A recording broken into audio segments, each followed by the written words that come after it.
जय हिंद दोस्तों, आप सभी का स्वागत है आपके अपने परिवार में। तो बिल्कुल आप लोगों ने देखा होगा कि लगातार जो है ये खबरें आ रही हैं कि बीएड अभ्यर्थी जो है प्राइमरी में शामिल होगा और इसके पक्षकार जो है स्वयं बिहार सरकार भी है और बिहार सरकार जो है सुप्रीम कोर्ट में याचिका दायर किया है कि इस बार जो है बहाली प्रक्रिया में बीएड वाले को शामिल किया जाए। क्या इसके पीछे का सच क्या है? क्या आपको लगता है क्या बीएड अभ्यर्थियों को पीआरटी में मौका दिया जाएगा? जबकि सुप्रीम कोर्ट ने 11 अगस्त के जजमेंट और पुनः उस पर बात करें 28 अगस्त का जजमेंट जो है वो बीएड के पक्ष में नहीं था। लेकिन अब मामला थोड़ा सा बदल रहा है क्योंकि बिहार सरकार जो है एक स्पेशल जो है याचना कर दिया है सुप्रीम कोर्ट में। अब इसके पीछे का जो सच है ये आप सबको जानना जरूरी है। आप अगर बीएड के अभ्यर्थी हो या डीएलएड के अभ्यर्थी, अगर आप मुझे देख रहे हैं तो पूरा वीडियो जरूर देखिएगा ताकि आपको एक एक पहलू समझ में आ जाए और आपको लगे कि क्या सत्य है क्या असत्य है और कौन चीज आपको दिखा रहा है लोग और वो आपको सिर्फ भ्रमित कर रहा है। देखिए, सबसे पहले बात करते हैं कि बीएड अभ्यर्थियों का मामला जो है ये सुप्रीम कोर्ट के आदेश और उच्चतम न्यायालय जो हमारा हाई कोर्ट पटना है उसके निर्भर कर रहा था। लेकिन अभी आपने देखा होगा कि तस्वीर बदला है। मैं अखबार के पन्ने में जो छपा खबर है पहले मैं वहीं से स्टार्ट करूंगा क्योंकि यहाँ से बहुत कुछ आपको समझ में आएगा और फिर हम अंतिम निर्णय पर भी पहुंचेंगे। देखिए, यहाँ पर एक बात अगर गौर करेंगे तो ये हिंदुस्तान है, ये क्या लिख रहा है कि बीएड डिग्री मामले पर सुप्रीम कोर्ट पहुंची है बिहार सरकार। बिहार सरकार सुप्रीम कोर्ट पहुंची है, ठीक है। इस बार की शिक्षक भर्ती में मौका देने का अनुरोध है।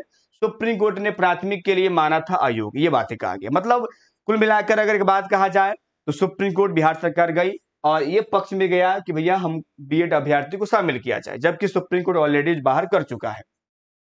उसके में एक और खबर है, यहां पर कहा गया है राहत की गुहार। राज्य सरकार ने सुप्रीम कोर्ट में दायर की एसएलपी।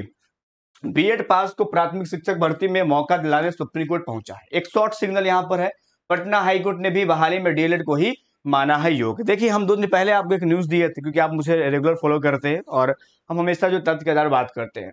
हाई कोर्ट ने उसी फैसले को दोहराया जो फैसला सुप्रीम कोर्ट ने दिया था और 11 अगस्त के जजमेंट पर बात किया था। हाई कोर्ट ने एक बात जरूर कहा था कि हम इस पर कह सकते हैं कि पहल नहीं करेंगे और पहल वही होगा जो सुप्रीम कोर्ट का होगा। लेकिन सुप्रीम कोर्ट ने एक बात कहा था कि ये मामला पर जो है बिहार जो है हमारा कोई पिटिशनर नहीं है, इसलिए हम बिहार सरकार को डायरेक्टली हम नहीं कह सकते हैं कि आप इसको माने। लेकिन 11 अगस्त के जजमेंट को बिहार सरकार मानेगी, मैं उससे ये अपेक्षा करता, ये उम्मीद करता हूं, ठीक है। उसके बाद में जो है एक मामला निकल कर सामने आया और आपने देखा भी होगा कि नोटिफिकेशन को लेकर के बहुत ज्यादा ये आ रहा है। नोटिफिकेशन को लेकर के नोटिफिकेशन जो है वो जजमेंट के पहले आ गया है, इसलिए इनको शामिल किया जाए। आपने भी जरूर देखा होगा। क्या इसके पीछे का सच क्या है मैं आपको बताना चाहता हूं ताकि आप ये क्लियर हो जाइएगा। देखिए, जहां तक नोटिफिकेशन का मामला है तो मैं उसको क्लियर कर देता हूं।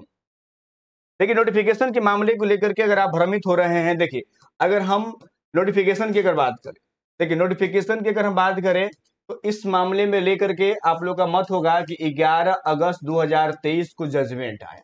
अब इस जजमेंट के पहले जो है बिहार में नोटिफिकेशन आ गया। अगर ये मामले को लेकर अगर बीएड वाला अभ्यर्थी अगर ये सोच रहे हैं कि उनको मौका मिल रहा है तो थोड़ा सा ठहरिए। बिल्कुल मैं ठहरने की बात कर रहा हूँ क्योंकि आप मेरे साथ जुड़े हैं तो हम सच बताएंगे आपको, क्योंकि आपके विश्वास मुझे जीतना है, ठीक है। नोटिफिकेशन की बात करें तो देखिए केवीएस आपने देखा होगा, केवीएस की वैकेंसी जो है लगभग साल भर होने वाला है, अभी कंप्लीट नहीं हुआ, रिजल्ट उसका पेंडिंग है, ठीक है। पीआरटी रिजल्ट आया नहीं है।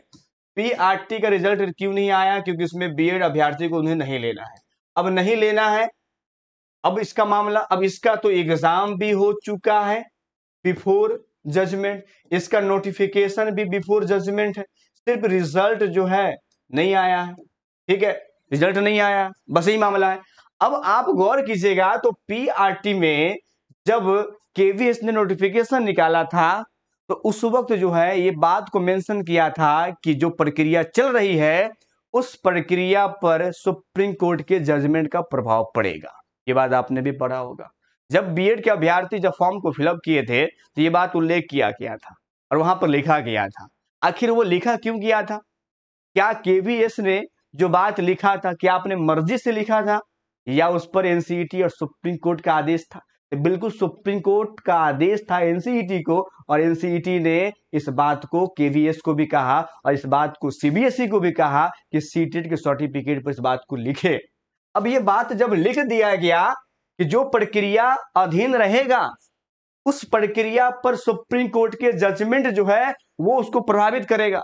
यानी कहने का मतलब हुआ, वही बिहार सरकार की बात कर ले तो बिहार सरकार का नोटिफिकेशन पहले आया जजमेंट के, लेकिन जब केवीएस पर लागू होता है, जब अन्य राज्य पर लागू होता है, तो बिहार जो है ये सुप्रीम कोर्ट के ही अकॉर्डिंग काम करेगा। ये बिहार जो है वो भारत का हिस्सा है, अर्थात उसे भी सुप्रीम कोर्ट के आगे चलना पड़ेगा। अब जब पीआरटी में यहां पर बीएड को बाहर किया गया, क्यों?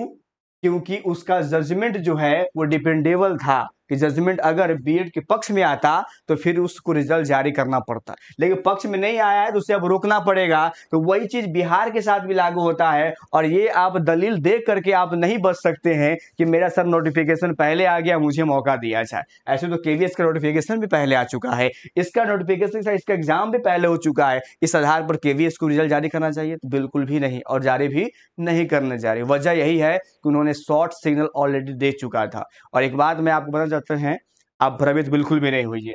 इसलिए भ्रमित ना होइए क्योंकि नोटिफिकेशन में जो है ऑलरेडी इस बात का उल्लेख किया गया है, और सुप्रीम कोर्ट ने कह दिया था कि जो प्रक्रिया आप कर रहे हैं ठीक है, लेकिन प्रक्रिया के बीच में अगर जजमेंट आ जाता है, उस प्रक्रिया को वहीं से प्रभावित माना जाएगा।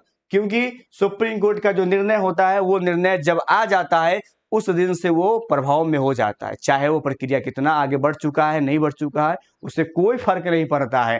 ठीक है, इसीलिए बिहार में पीआरटी में जो है मिलने वाला मौका नहीं है। मैं इसलिए कह रहा हूं, देखिए सरकार गई है, बिल्कुल गई है। सरकार पता क्यों गई है? आपको सही सच पता नहीं होगा। सरकार इसलिए गई है क्योंकि उसे क्लियरिफिकेशन मिल सके। बिल्कुल सच कह रहे हैं, क्लियरिफिकेशन मिल जाए।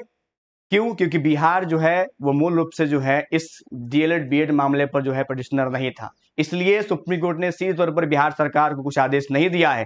लेकिन अब जो है क्लियरिफिकेशन के लिए क्या है, ताकि उसको एक जजमेंट मिल जाए, ताकि बिहार सरकार को बाद में दिक्कत न हो कि सुप्रीम कोर्ट के आदेश को एक बार नहीं देखा गया या सुप्रीम कोर्ट से क्लियरिफिकेशन नहीं लिया गया। सब सरकार को क्लियरिफिकेशन लेना पड़ता है, लेकिन सुप्रीम कोर्ट का मामला है तो सुप्रीम कोर्ट सब राज्यों के लिए होता है, वो सर्वमान्य होता है, तो वो क्लियरिफिकेशन के लिए है, ये नहीं कि बीड वाले को शामिल किया जाएगा। अगर आप सोच रहे हैं तो खुश हो सकते हैं, थोड़ी सी खुशी आप प्राप्त कर सकते हैं, लेकिन सच ये है क्लियरिफिकेशन है। और नोटिफिकेशन को लेकर अगर आप कह रहे हैं तो फिर आप बेवकूफ बन रहे हैं। वजह इसकी यही है कि प्रक्रिया अधीन, और एक बात और भी है कि जब उसका जजमेंट आ गया है, जजमेंट के बाद जो भी कदम आप उठाते हैं वो कदम अमान्य होगा। ये सुप्रीम कोर्ट का कहना हुआ। तो नोटिफिकेशन पर अगर आप सवाल उठा रहे हैं तो ये गलत बात है, उससे कोई फायदा नहीं है, बस क्लियरिफिकेशन मिलेगा। और यहाँ पर जैसे हाई कोर्ट ने कह दिया, सुप्रीम कोर्ट कहा गया कि बीड वाले को नहीं लीजिए, बाद में वही होने वाला है। अब सरकार क्या करे, इस मामले को खत्म करे, रिजल्ट जारी करे और बीपीएस से 2.0 लाए, 6 से लेकर 12 तक बहाली पढ़ के उसको प्रारंभ करे, ताकि बीएड वाले का कल्याण हो सके। लेकिन यहाँ भ्रमित करके समय सरकार वेस्ट कर रही है, जबकि बीएड वाले कुछ यहाँ पर मिलने वाला नहीं है। मिलते नेक्स्ट वीडियो में, तो जय हिंद जय भारत।